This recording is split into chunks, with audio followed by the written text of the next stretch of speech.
যেটা থাকে জাস্ট ওটাকে দেখেন, আর কিছু দেখার দরকার নেই, কিচ্ছু দেখার দরকার নেই। এরপরে আরেকটা কথা বলতে ভুলে গিয়েছি যে আপনি এই লেভেলে যাওয়ার আগে নিজেও পবিত্র থাকার চেষ্টা করেন। আপনি নিজে জেনায় যায় না, নিজে পর্নে যায় না, নিজে হারাম অ্যাফেয়ার্সে যায় না।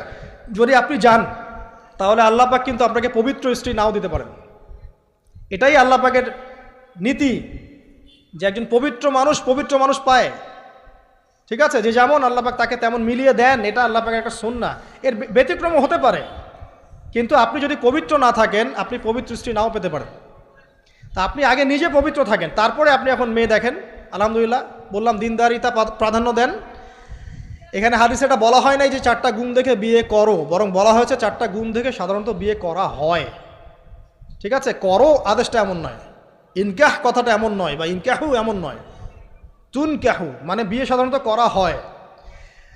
কেউ টাকা দেখে, কেউ সৌন্দর্য দেখে, কেউ দেখে বংশ, তুমি দেখো দিন। নবীজি বলছেন তুমি দিন দেখো, না হলে তোমার হাত ধুলোয় ধূসরিত হবে, মানে ধ্বংস হয়ে যাবে তুমি।